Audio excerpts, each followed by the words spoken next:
Et pour aborder ce sujet, nous avons le plaisir d'accueillir au bout du fil le Dr Heba Kaoud. Vous êtes professeur en économie. Bonsoir. Bonsoir, je suis ravie d'être avec vous. C'est nous qui sommes ravis. Alors, à votre avis, de quoi s'agit le centre de formation de l'autorité de la compétence productive et de la formation professionnelle?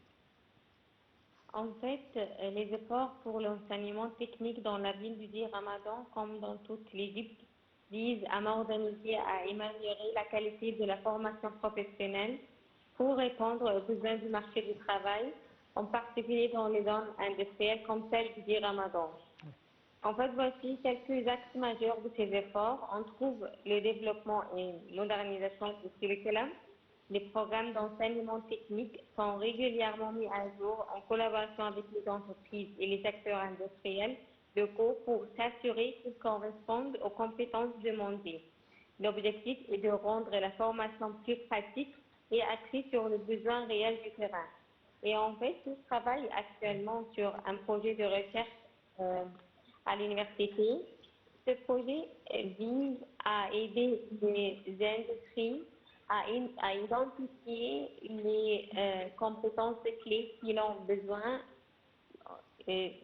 et en particulier les compétences techniques qui peuvent aider à recruter le bon personnel, le bon talent pour la bonne place. Aussi, ce qui est très important pour prendre des efforts sont les améliorations des infrastructures et des équipements. On trouve les investissements sont réalisés pour moderniser les ateliers, les laboratoires et les équipements des écoles techniques afin de permettre aux étudiants de travailler avec les technologies actuelles et pertinentes pour l'industrie. Et ce qui est très important aussi, c'est qu'on travaille aussi sur la formation et la qualification des enseignants. Comme nous avons déjà travaillé avec les étudiants et on parle sur les étudiants, mais aussi c'est important de former et qualifier les enseignants. Des programmes de formation continue sont mis en place pour les enseignants des écoles techniques afin de les familiariser avec les nouvelles technologies.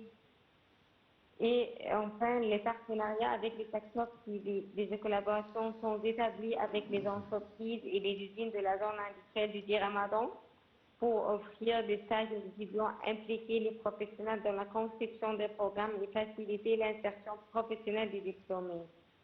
Il est aussi très important de travailler sur la création de nouvelles filières et spécialisations avec ce qu'on trouve maintenant comme des nouvelles technologies et le renforcement de l'enseignement pratique. Parfait.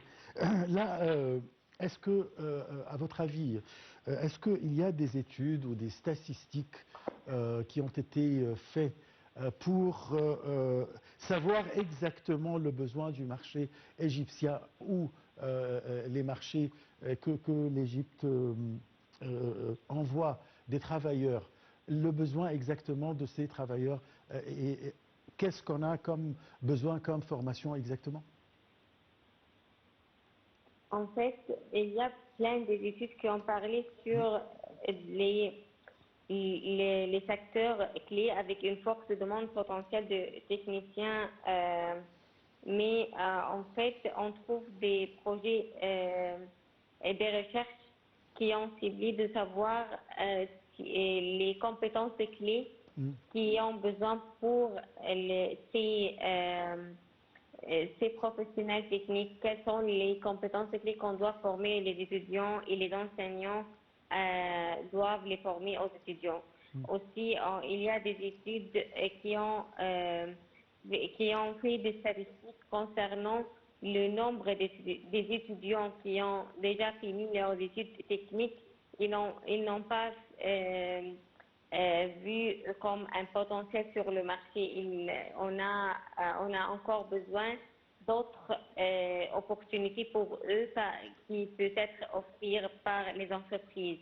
Pour cela, il y a ici comme un gap, mais non seulement dans les compétences, mais aussi dans le temps. Le temps que les industries reçoivent, ce que les industries veulent, et beaucoup moins que ce que la technologie advanced et rapide sur le marché. Pour cela, on doit aussi travailler à faire des projets et des solutions pour résoudre le problème de temps.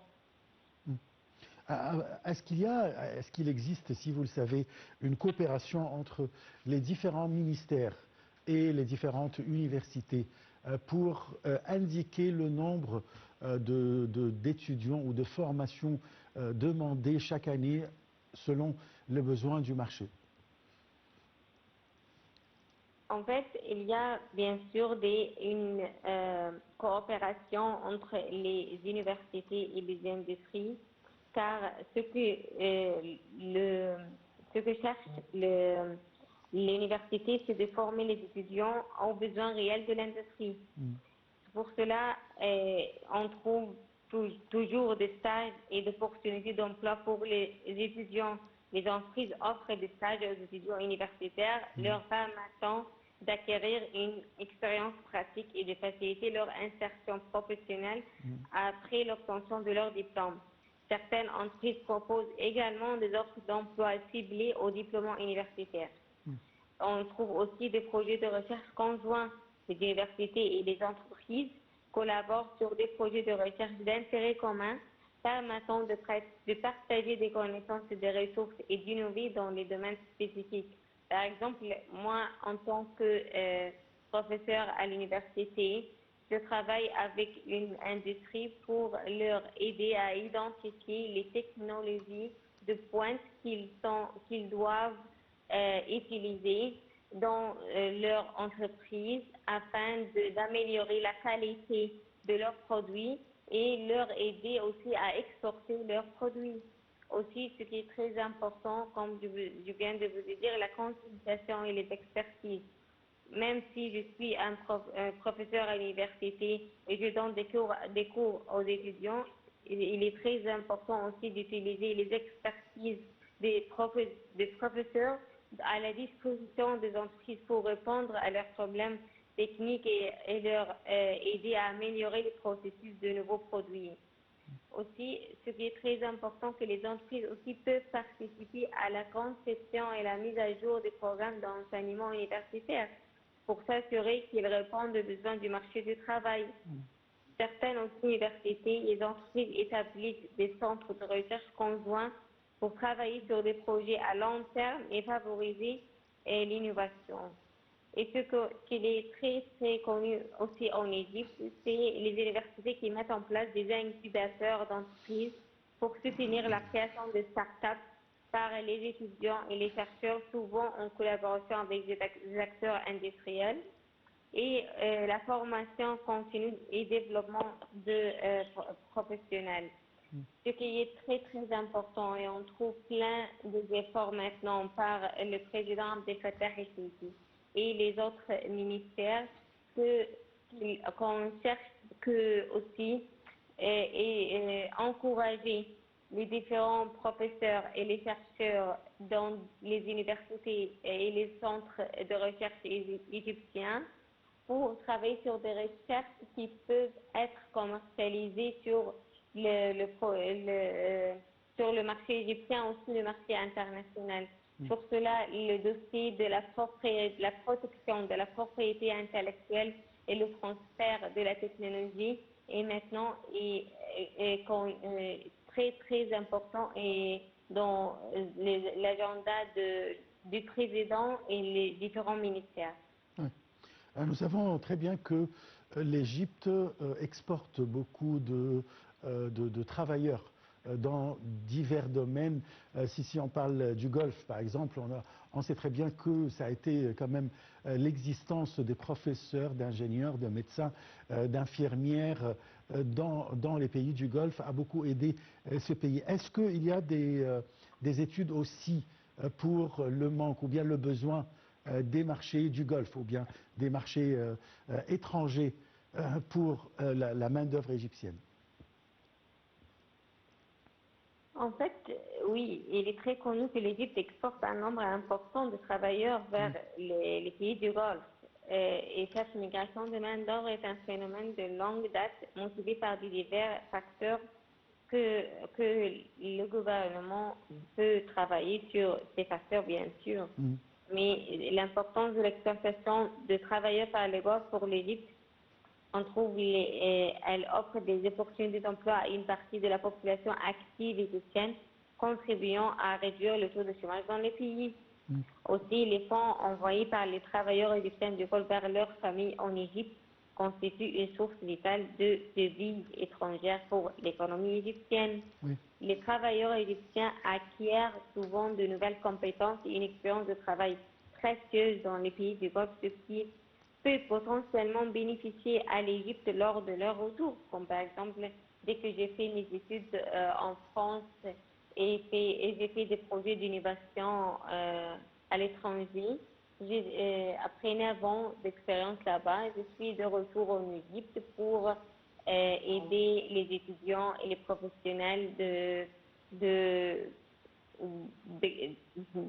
mon expérience aussi. Bien sûr. Aussi, et ce qui est aussi les pays de Golfe aussi accueillent les travailleurs égyptiens. On trouve l'Arabie Saoudite, le pays qui accueille traditionnellement le plus grand nombre de travailleurs égyptiens, mais aussi il y a aussi le Koweït, les Émirats, Qatar, Oman et Bahreïn.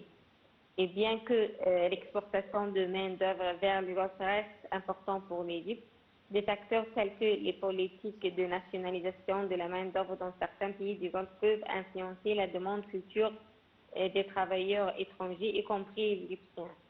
Pour cela, on trouve que l'Égypte est un exportateur significatif de main-d'œuvre vers les pays du Golfe, mais on peut, comme je vous l'ai dit, aider ces talents aussi de non seulement rendre des devises étrangères à notre pays, mais aussi le transfert de leurs connaissances vers nos générations. C'est ça ce qui est très, très important. Je vous remercie beaucoup, Dr Reba Qaoud, et je rappelle que vous êtes professeur d'économie. Alors, on vous laisse et on se retrouve dans quelques instants.